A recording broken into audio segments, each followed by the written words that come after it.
The golden stories में आपका स्वागत है। आइए सुनते हैं शानी जी की लिखी कहानी डाली नहीं फूलती। फटे हुए बांस का जमीन में पटकने का स्वर गली से पार हुआ कि रात के तीसरे पहर का सन्नाटा अपने को जरा सा छटक कर फिर गली में बैठ गया। लेटे लेटे ही सबीना ने अपना बायां हाथ बढ़ाकर सिराने दबी ओढ़नी खींची और बेशुमार शिकनों और सलवटों समेत कंधे पर डाल ली। दीवार में कील से अटके छोटे से बेड लैंप की उजाड़ सूरत वाली रोशनी बड़ी मुश्किल से बाहर झांकती थी। उसकी परछाई तक भी कमरे का दूसरा कोना नहीं छू पाती। उसे क्या दिखेगा कि कौन है और कौन नहीं। दूसरी ओर बाजी की खाट की ओर लगी हुई मसहरी के भीतर भी पहले पहल कुछ नहीं दिखा, लेकिन गौर से देखने पर यकीन करना पड़ा कि हालांकि बाजी की मसहरी बराबर लगी थी, बेबी भी बराबर सो रही थी, लेकिन बगल में बाजी ना थी। लम्हा भर भी ना गुजरा था कि सबीहा को बाजू के कमरे में सोए यूनुस भाईजान की याद आई और होठों में मुस्कुराते मुस्कुराते सबीहा के जिस्म में कांटे उगाए और वह कांप कर रह गई। हाय अल्लाह, बाजी को तो बुखार है ना। गली का सन्नाटा एकाएक फिर टूटा। बाजू वाले मकान के सामने सहरी के लिए जगाने वाले कोई बड़ी अच्छी सी नात पढ़ रहे थे। उनकी उंगलियों में फंसे कांच के छोटे छोटे टुकड़ों से गले के सोज में डूबा और घुला मिला एक अजीब और थरथराता जो संगीत पैदा होता, वे खूब अच्छा लगता। सच, खूब ही अच्छा लगता।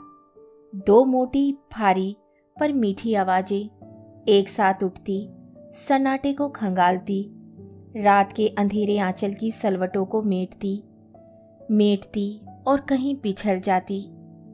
उठते उठते ही सबीहा फिर लेट गई। बाहर की आहट लेने पर लगा कि अभी तो बहुत रात बाकी है। इन लोगों का भी क्या है, बहुत से घरों में फेरी दे पाने के लालच में रात के 12 बजते ही निकल पड़ते हैं। उनकी बला से अगर कोई आधी रात को ही उठकर सहरी पर रोजा रख ले। कांच वाले अभी सबीहा के घर के आगे ही निकले थे कि चौराहे पर रोज की तरह मुट्टों की आवाज गूंजी। रमजान के महीने में सहरी के लिए जगाने वाले और लोगों की तरह सड़क पर बांस पटकती हुई मुट्टों भी चलती थी, लेकिन किसी के मकान के आगे रुककर वे कभी कुछ नहीं पढ़ती। बस गली में एक बार आकर ऊंची और मोटी आवाज में अचानक जोर से पुकार उठती थी, डाली झुकी हुई, पत्ते झुके हुए 5 फूल। बरसों हो गए, इसके सिवाय मुट्टों से लोगों ने और कुछ नहीं सुना। वह मिसरा किस शेर का था, उसके क्या मानी हुए और मुट्टो उसे ही हमेशा क्यों दोहराया करती थी, यह कोई नहीं जानता। किसी ने जानने की कोशिश भी शायद ना की। पहले जब मुट्टो कस्बे में नई नई आई थी और जरा जवान सी थी, तो कुछ मंचलों ने इस मिसरे का बड़ा भद्दा, ऊट पटांग और गलत मतलब निकालकर लोगों के बीच फैलाया था। कुछ दिनों खूब अटकलेबाजियां चली और अंधेरे में बहुत से तीर फेंके गए। वैसे मुट्टो इतनी पुरानी और मशहूर थी कि उसे ना जानने वाला इस शहर का नया गिना जाता था। कौन सा ऐसा घर था जहां मुट्टो की आवश्यकता ना पड़ी हो। खुशी की बात हो या गम की, मुट्टो को बुलाए बिना औरतों का काम नहीं निकल पाता था। है भी वह हरफन मौला। कभी छठी छिल्ले की दावत लेकर भटकती, कभी ब्याह के मंडप में मिरासिनों की अगवा बनी ढोलक पर थाप देती दिखाई देती, तो कभी आर्तनाद पुकार और रोने पीटने के बीच सिर झुकाए आहिस्ते आहिस्ते किसी जनाजे को नुसल देती नजर आती। उसका ना एक काम था और ना एक ठोर। मांगने वालों और फकीरों के कस्बे में एक अलग सा मोहल्ला था, लेकिन मुट्टो उनके बीच कभी नहीं रही। सब लोगों से अलग थलग कस्बे की घनी आबादी से हटकर किसी अंधेरी अंधेरी कोठरी में ही वह पड़ी रहती, बरसों से अकेली, सुनसान और उदास, सिवाय उन कुछ दिनों तक जबकि कहीं से एक बीमार सा युवक आकर उनके साथ रहने लगा था और वे दिखाई तक न देती थी। सबीहा के बासी होठों पर एक दर्द घिरी रेखा कांपी सरकी और मुट्टो की सारी तस्वीर आकर निगाहों के सामने खड़ी हो गई। एक खास और अनोखा व्यक्तित्व है मुट्टो का। उम्र से लगभग 36 की होगी। रंग जरा गहरा काला, एक हरा जिस्म, दुबली कही जाए तो ज़्यादा सही हो। निहायत निर्भीकता और बेपरवाही से चलती फिरती और हमेशा मर्दाना लिबास में रहती। प्राय कमीज और पजामा पहनती और पजामे को जरा चढ़ाकर नेफे के ऊपर कमर में खोस लिया करती। उस उम्र में हुलिये में भी जब तक वे मुट्टो के पास रहा, मुट्टो के बारे में लोगों ने कई तरह की बातें कहीं। ऐसे अवसर पर कहने और सुनने वालों को मुट्टो मुंह भर भर गालियां देती। है क्या जमाना आ गया है, लोग उम्र और रिश्ता तक नहीं देखते। और मुट्टो कुंवारी है तो क्या उस मरझल्ले लोंडे के लिए मरेगी। है दीदे फूटे कहने वालों के, आग लगे उनकी जबान पर। उस युवक से मुट्टो का जो भी रिश्ता रहा हो, पर अब वो मरझल्ला भी नहीं रहा और मुट्टो फिर अकेली हो गई। एक ही लकीर में पिटी उसकी जिंदगी में जो एकाएक परिवर्तन आ गए थे, वे फिर उसी पुराने ढर्रे पर आ गया और पहले की तरह मुट्टो फिर से कभी कभार जुम्मे जुम्मे रात को दिखाई देने लगी। किसी ऐसे ही एक जुम्मे को मुट्टो को अपने घर के सामने देखकर सबीहा उत्सुकतावश स्वयं निकल आई। देखते ही थक से रह गई। अरे मुट्टो क्या इतनी बूढ़ी हो गई है। कुछ यूं लगा जैसे 3-4 माह में ही मुट्टो 10 बरस की जिंदगी जीकर खड़ी हो। जब तक वे नजरों से ओझल ना हो गई, दहलीज पर खड़ी खड़ी सबीहा उसे देखती रही। मन भीतर बाहर से भीग कर रह गया। हाय, मुट्टो क्या कुंवारी ही मरेगी। बाजू वाले कमरे में नहीं, आंगन के बाथरूम से बाजी की आहट मिली। वहां के पत्थर पर बेपरवाही से रखा गया लोटा झनझना रहा था। यूनुस भाईजान के कमरे में वैसी ही खामोशी थी, शायद अभी नहीं जागे। कदमों की आवाज़ और किवाड़ के सरकने के स्वर के साथ बाजी कमरे में लौटी और बिना किसी और देखे थकी थकाई और निढाल सी अपने बिस्तर पर लेट गई।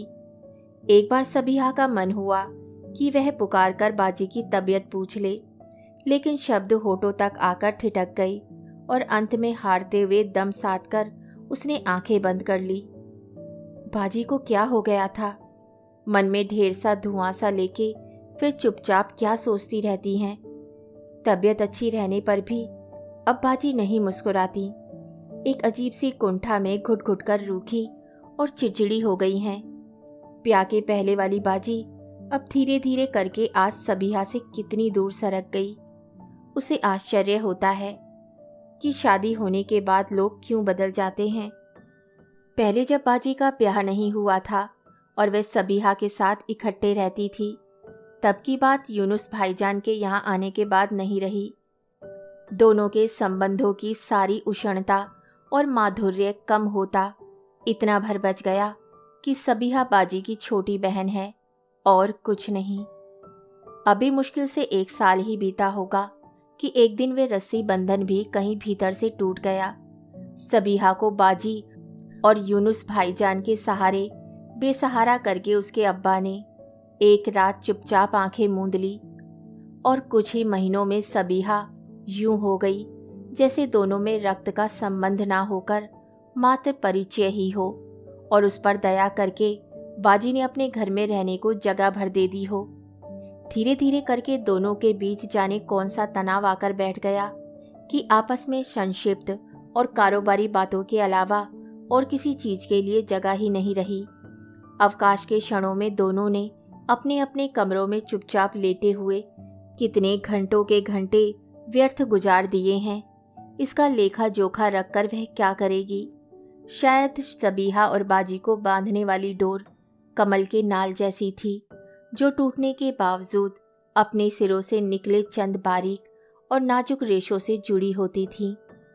बाजी की उस घुटन को सबीहा ना समझती हो, ऐसी बात नहीं, लेकिन समझ लेने भर से क्या होता। पहले पहल बड़ी बहन के दूल्हे के नाते सबीहा यूनुस भाई को अक्सर छेड़ती और हंस हंस कर खूब मजाक करती थी। यूनुस भाई भी उसके साथ गाहे बगाहे खुलकर हंसते, लेकिन बाजी को वह सब अच्छा नहीं लगा।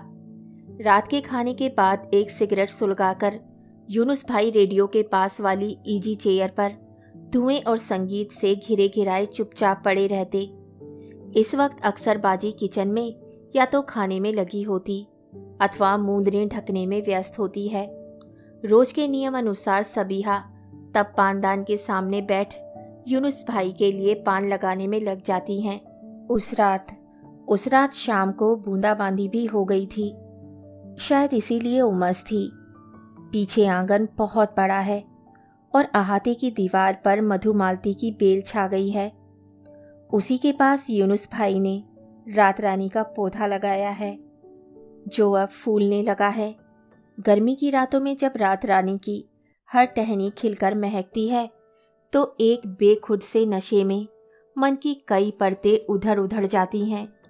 बरामदे की रोशनी में यूनुस भाई उसी अंधेरी और महकीली जगह चुपचाप लेटे रात रानी और मधुमालती की सांस पी रहे थे कि रेडियो वाले कमरे में से ढूंढती हुई सबीहा पान लिए पहुंची। यूनुस की उंगलियों की सिगरेट आधी जल गई थी। गुल तक झाड़े बिना यूनुस भाई आंखें बंद किए लेटे थे। आहट सुनकर उन्होंने चौंक कर आंखें खोली और बड़े दर्द भरे लहजे में पुकारा, सबीहा। सबीहा चुपचाप पान रखकर जाने लगी कि यूनुस ने उसकी ओढ़नी के छोर तक हाथ बढ़ाकर कहा, सुनो सबीहा। जाने क्यों सबीहा को लग रहा था कि रुकना ठीक ना होगा। हंसकर बोली, भाईजान क्या बहुत उदास हो? बरबस बिठाए जाने के कारण सबीहा अभी संभल भी ना पाई थी। दुपट्टा एक और कांधे से गिरकर जमीन पर आ गया था।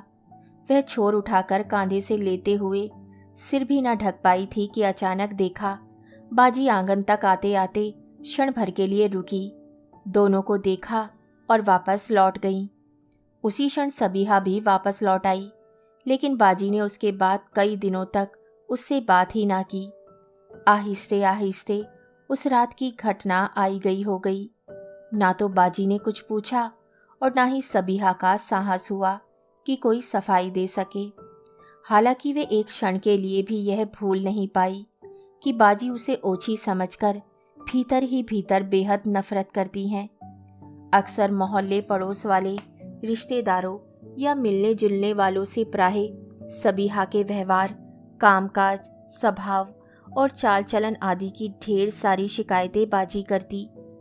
सच कहती हूँ फूफी, लोंडिया के रंग ढंग कुछ अच्छे नहीं दिखते।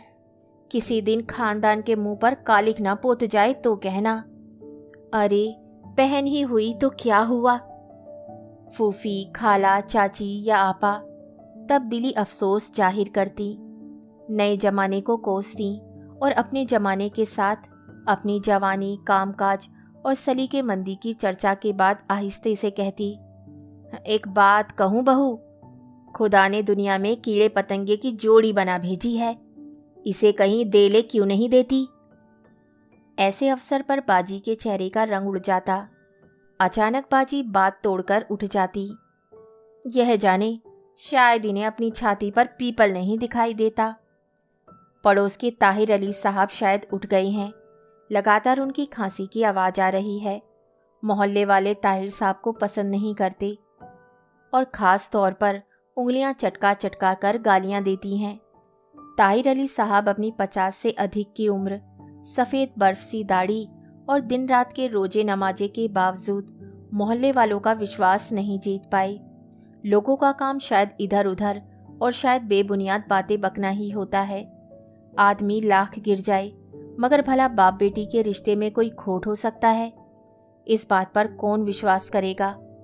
ताहिर अली ने जानबूझकर अपनी बेटी को ब्याह में नहीं दे रोक रखा है।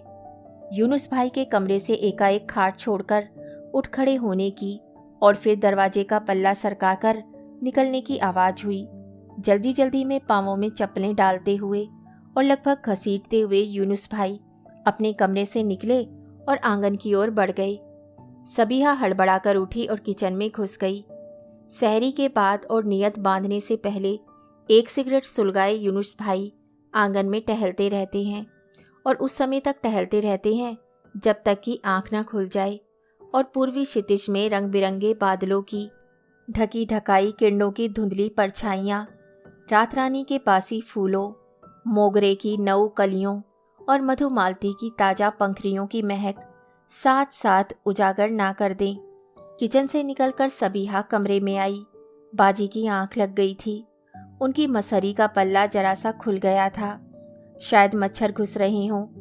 कोई भी मौसम हो, बाजी बिना मसहरी के सो नहीं पाती, और एक भी मच्छर मसहरी के भीतर आ जाए तो उन्हें नींद नहीं आती। कई दिनों के घंटे हुए चांद की मद्दिम रोशनी पास के जंगले के सुराखों से टूटकर बाजी के शरीर पर पड़ रही थी। चांदनी के नन्हे नन्हे टुकड़ों में लिपटा बाजी का जिस्म उस समय बहुत अच्छा लग रहा था। हालांकि बाजी का चेहरा नहीं दिख रहा था, लेकिन सबीहा चोरों की तरह सुन हाथ पांव लिए बड़ी देर तक देखती रही, फिर बाहर निकल आई। निहायत फीकी सी चांदनी गुलाब की अनफूली और बांझ टहनियों, मधुमालती की सुहागिन बेल, मोगरे के महकते हुए चेहरों और रात रानी की खुशबू फूलती फूलती नन्ही डालियों पर मुर्दा हो गई थी। सुबह होगी तो उन झरे हुए फूलों को कचरे के साथ समेटकर स्वयं सबीहा फेंक आएगी। उतरती और बिखरती रात कभी कभी कितनी परेशान हाल और उदास हो जाती है। बस एक छाया सी होकर सबीहा चुपचाप और ठंडे और आहिस्ता कदमों से यूनुस भाई के पास, बहुत पास जाकर खड़ी हो गई। कई पल खड़ी रही। यूनुस ने पलटकर एक बार सबीहा को देखा, फिर दूसरी तरफ देखते हुए सिगरेट फूंकने लगा, जैसे सबीहा के आने की वह बात जानता रहा हो। सबीहा बोली, बाजी सो गई हैं। उधर ही आंखें गड़ाई यूनुस ने चुपचाप ऐसे हाँ कहा, जिसका मतलब केवल सुनने की स्वीकृति भर होता है। कुछ क्षणों बाद जरा चुप रहकर सबीहा अनायास बोली, एक बात पूछती हूँ भाईजान, क्या ये सच है कि बेंत की डालियाँ होती हैं, पत्ते होते हैं पर फूल नहीं होते? जरा आश्चर्य से सबीहा की ओर देखकर यूनुस बोले, मैंने बेंत का जंगल नहीं देखा है सबीहा। बिना एक पल रुके सबीहा ने कहा, बाजी कहती हैं कि मैं तुम लोगों की छाती पर पीपल हूँ। शायद किसी दिन खानदान की नाक भी कटा दूंगी। अगर ये सच है तो मुझे उखाड़ कर क्यों नहीं फेंक देते? यूनुस आज किसी बात का जवाब नहीं देंगे, बस बातें सुनते हैं, मुंह ताकते हैं और अंधेरे में देखने लगते हैं। सबीहा की आवाज़ एकाएक रुंध गई। बड़ी कठिनाई से बोली, मुझसे ऐसी जिंदगी नहीं जी जाती भाईजान, मुझे मार डालो। जिस दिन से मैं यहाँ आई हूँ, बाजी के मन में आग है। वे सीधे मुंह बात नहीं करती मुझसे। लोगों से अपने बारे में इतना सुन चुकी हूँ कि अब विश्वास करते भी नहीं बनता। महफिल मजलिस में ताने तिशने सुनने के बाद अब कहीं आने जाने की हिम्मत नहीं कर पाती।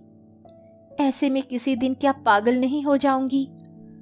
बात काटकर अधीर से स्वर में यूनुस ने पूछा, लोग क्या कहते हैं? सबीहा बोली, वही कहने आई हूँ। सुनकर मुझसे सच बात तो कहोगे ना? यूनुस आशंकित और भयभीत आंखों से सबीहा की तरफ देखने लगे। अचानक पहली और धुंधली सुबह की सर्द और हवा मधुमालती की बेल से होकर सरक आई और उसके साथ ही मोहल्ले की मस्जिद से अजान की सदा उठने लगी। क्या ये झूठ है कि मेरे रिश्ते की बीसियों बातें आई और तुमने उनमें कोई ना कोई खोट निकालकर सबको टाल दिया? यूनुस ने जवाब नहीं दिया। लोग कहते हैं कि तुम जानबूझकर मेरी शादी नहीं करना चाहते क्योंकि तुम खुद मुझे चाहते हो, मुझ में दिलचस्पी रखते हो। लोग तो यहाँ तक कहते हैं कि मैं तुम्हारे बच्चे की माँ तक बन चुकी हूँ। सबीहा ने दोनों हाथ से अपना मुंह ढक लिया और रोने लगी। यूनुस से कुछ बोला नहीं गया, बस पत्थर बने जहाँ के तहाँ खड़े रह गए। गली में खड़े तार के खंबे में हवा की वजह से शायद कोई चीज टकरा रही है। ठन ठन ठन। अपने स्वर को बहुत कड़वा करके सहसा सबीहा फिर बोली, बाजी समझती हैं कि मैं यहीं घुट जाऊंगी। तुम सोचते होगे कि मैं जा ही कहाँ सकती हूँ, है ना? अच्छा, मैं क्या मुट्ठों से भी गई बीती हो गई हूँ? परिहास के स्वर में यूनुस ने कहा। देखता हूँ किसी के साथ भाग जाने का तय करके आई हो। हाँ। किसके साथ? क्यों, तुम क्या मेरे साथ भागकर नहीं चलोगे? देखो तो, जो बात कई महीनों की कोशिश के बाद भी तुम नहीं कह पाए, वे मैंने एक पल में कह दी है। सबीहा बड़े अजीब स्वर में हंसी। गुना सबाब की बात जाने दो, और बाजी सो रही हैं, कहकर सबीहा ने सिर का आंचल हटाया, दुपट्टा खींचकर सीने से अलग किया और एक ओर फेंककर 2 कदम यूनुस के पास और बढ़ाई। सबीहा को इतने पास से यूनुस ने कभी नहीं देखा था। धुंधलके में भी सबीहा का चेहरा क्या दबदब नहीं कर रहा था। कुछ क्षण हतप्रभ से यूनुस ताकते रहे, फिर एकाएक पूरी शक्ति के साथ जरा परे हटकर एक जोर का तमाचा सबीहा के गाल पर लगा दिया और हाफते हुए अवरुद्ध कंठ से बोले, छी छी सबीहा, तुम इतना गिर जाओगी, यह मैं नहीं जानता था। सबीहा अपनी जगह से हटी नहीं, जैसे कुछ भी ना हुआ हो। ऐसे बिल्कुल निर्विकार आंखों से यूनुस को ताकती रही। यूनुस वहां से सरके एक और गिरा दुपट्टा उठाकर उन्होंने आहिस्ता से सबीहा के कंधों पर डाल दिया। थोड़ी देर चुपचाप उसे देखते रहे, फिर तेजी से बाहर निकल आए। कहानी सुनने के लिए धन्यवाद। तो इसी के साथ मैं आपसे विदा लेती हूँ और कल फिर मिलती हूँ एक नई कहानी के साथ।